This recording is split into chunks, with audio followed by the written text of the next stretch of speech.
All right, good morning, everybody. Try this recording again. Hopefully, it goes well. So, in this section, we're taking a look at forces on an incline. So, in grade 11, you mostly learned about how to deal with things on a level surface, right? Where the force of gravity and the normal force would balance each other out, and applied force and force of friction would balance each other out.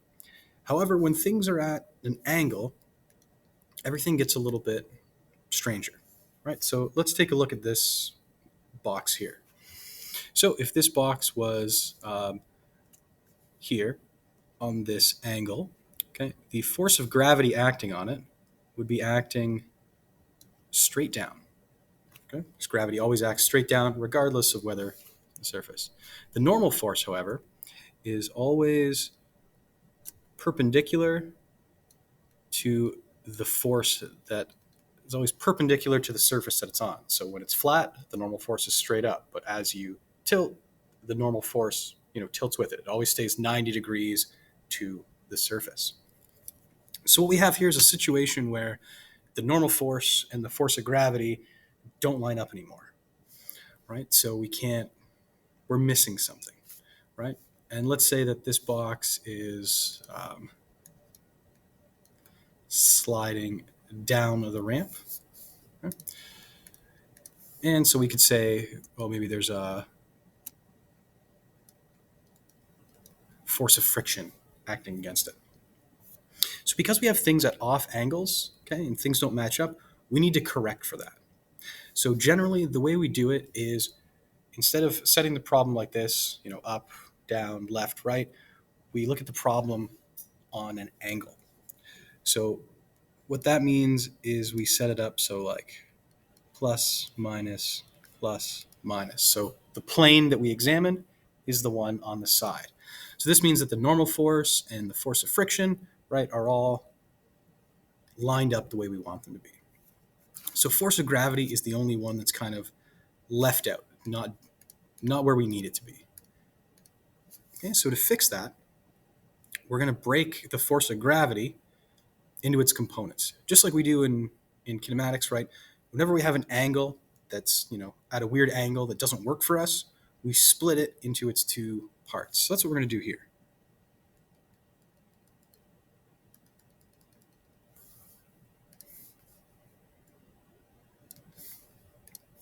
Okay? So we can split the force of gravity into FGY and FGX. Okay? So we can take this force of gravity and we can split it into two vectors. So, and using knowledge of triangles, this angle here is the same as this angle here. Okay, so the angle of the slope is going to be the same as this angle in this triangle. Okay. So now that we've broken gravity into these things, we have a lot more we can do, right? So this object isn't crashing through the ramp and it's not going up, right? So we can say that the magnitude of the normal force is the same as the magnitude of FGY. So the y component of the force of gravity balances with the normal force. And same if we were dealing with, the net force in the x direction, right? So this is y, and this is x. Okay, right? The net force in the x direction would be based on FGX, which is pushing it down the ramp, and the force of friction, which is working against it. So whenever you have an object at an angle, you're pretty much always going to have to break gravity into its two components, FGY and FGX. Okay? And to do that, okay, we just use basic trig again because we have a right-angled triangle, right? So, right, this is the adjacent side, so cosine. So cosine of theta, right, is adjacent over hypotenuse, which is FG. So FGY is FG cos theta. And sine theta would be opposite over hypotenuse, so FGX over FG. So FGX would be FG sine theta. So this is a little different from when we were doing kinematics, right? In kinematics, when we measured the angle from the horizontal, right, it was always the x was cos and the y was sine. Here it's opposite because we're dealing with measuring an angle from the vertical instead. Okay? So it's always a good idea if you can't remember, oh, is it supposed to be sine? Is it supposed to be cos? Look at the picture. The one that is adjacent to the angle, adjacent is cos, opposite is sine. Okay, from your SOHCAHTOA. Okay. So that's always what you're going to be doing, right? When you have shape, right, we treat down the slope as positive in the x direction. We treat perpendicular to slope as positive in the y direction. Okay, and we break up the force of gravity, because it's the only one that's at an off angle, into FGX and FGY. FGY, right, pairs with the normal force, right, and FGX is causing it to go down the ramp, while the force of friction, or in this case also the force of air resistance, are working against it. Okay.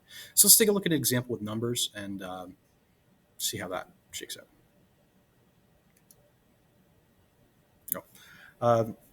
Sorry, I forgot to include this slide.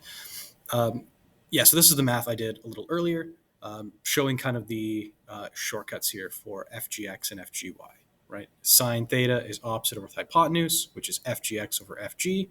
We can rearrange that. FGX equals FG sine theta. And we know from last year, FG equals mg.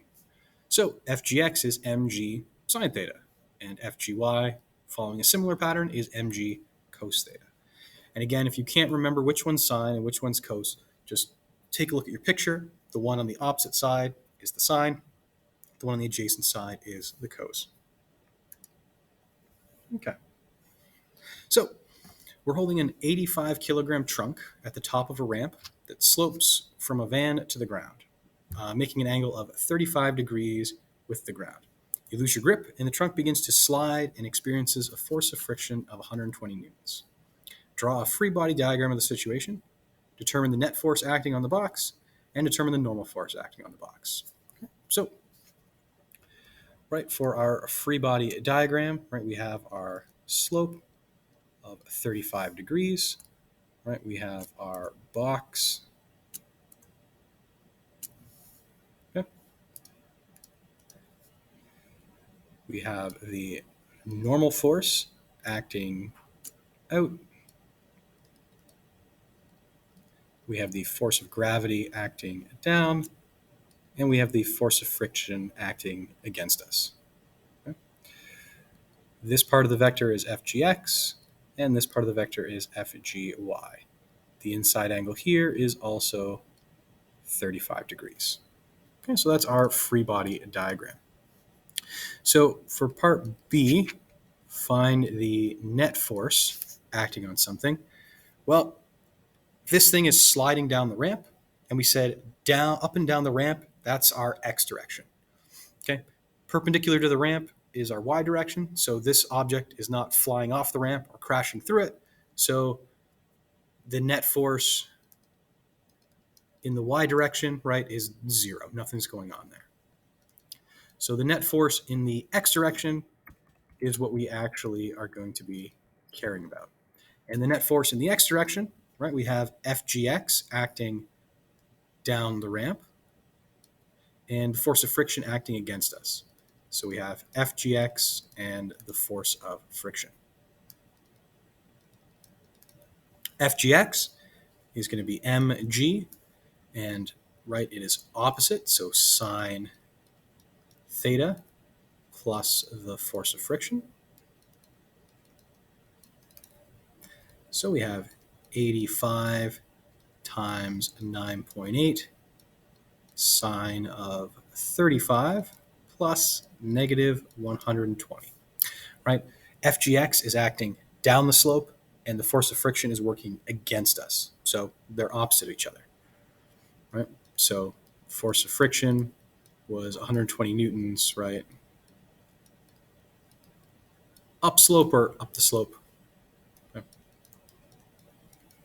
forgot to do my data list here. So FGX is acting down the ramp, which we usually treat as positive, and force of friction is acting up the ramp, which we treat as negative. Okay, so we do the math here.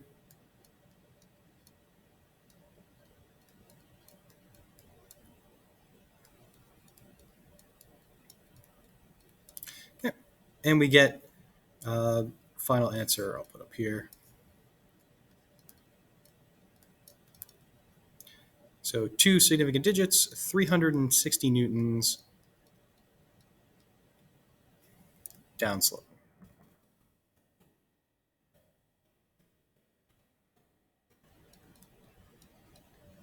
Okay, or heading down the slope, however you want to say that. Right? So that's how we can calculate this. Okay, so the net force, we kind of calculate net force the same way. What are all the forces that are added up? Opposite directions get opposite signs. The difference is FGX, we have to break it into its components. Okay, we need to know what the force of gravity is down the ramp and what the force of gravity is perpendicular to, parallel to the normal force. Okay, so that's part A. Okay, for part B, I'm going to need another slide here. Okay, so we were asked to find the normal force acting on the box. Okay, based on our picture, the normal force and FGY are equivalent. So the magnitude of the normal force is the magnitude of FGY, meaning these have the same number, opposite directions. So FGY is going to be mg cos theta, right? Because it is adjacent to the angle. So FGY is 85 times 9.8 cos of 35. Okay. So we run that through our calculator and we get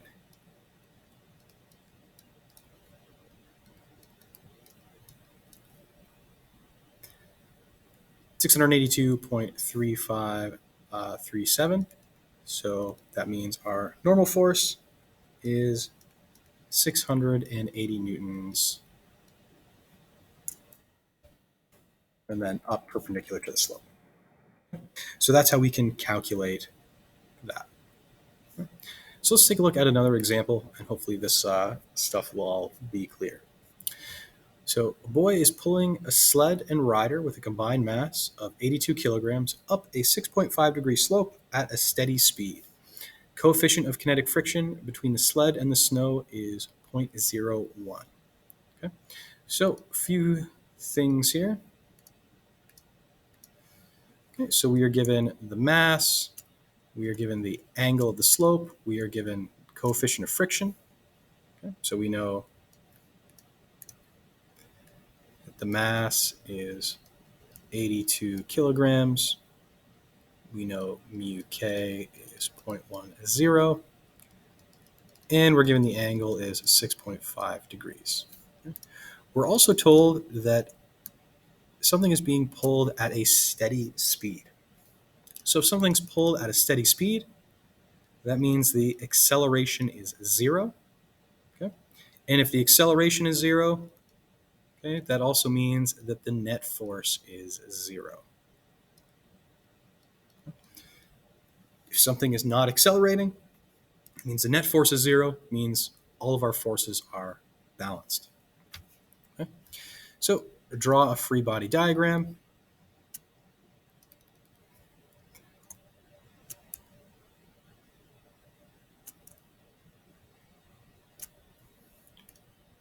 Okay, so we've got obviously the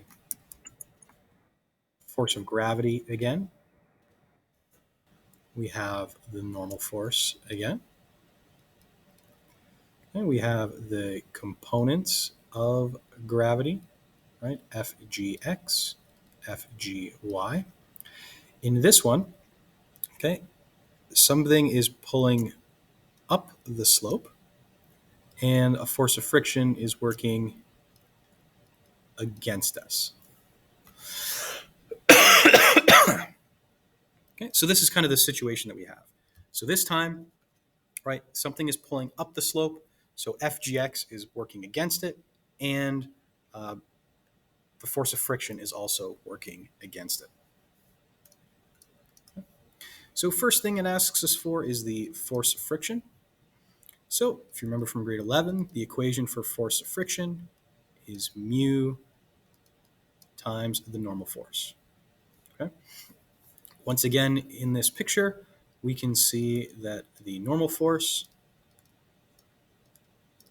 is balanced out with FGY, and that FGY is mg, so adjacent, so cos theta. So that means that our force of friction is the coefficient times mg cos theta.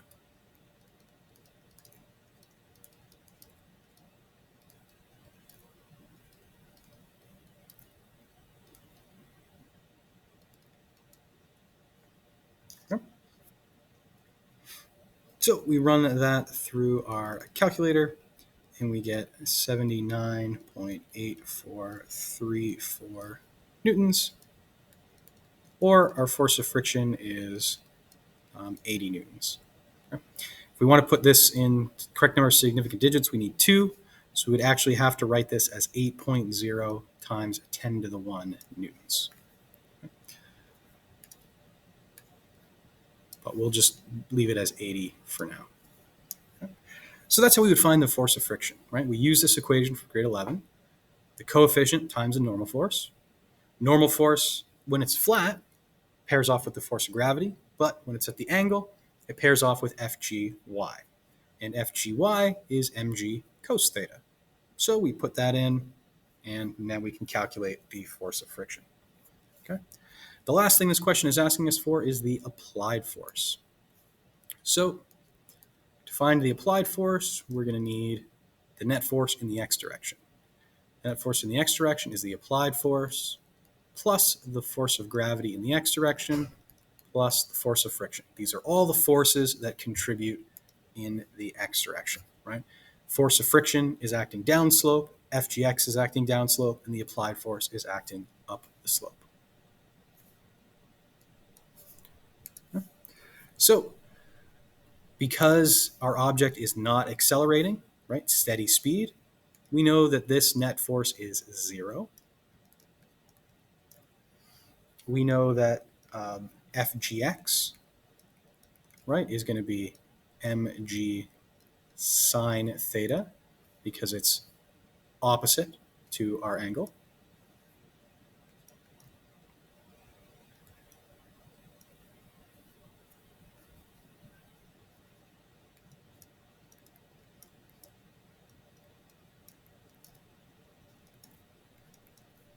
And we just calculated the force of friction in the last part of the question. Okay. These both have negatives applied because they are going down the slope, and the applied force is going up the slope. Opposite directions need opposite signs. So I'm just going to take these numbers that are negative, move them to the other side. Okay. Right, because then that will make everything else positive.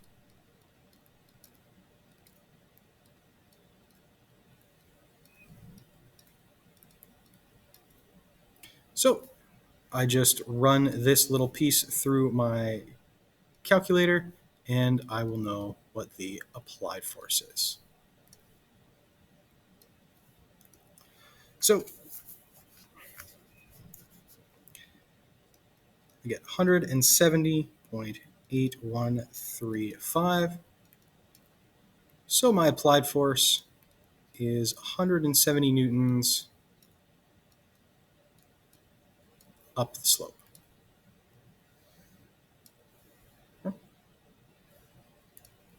So that's how these problems work. Okay, it's the same thing we've been doing in grade 11, where we have to account for all the forces in a certain direction.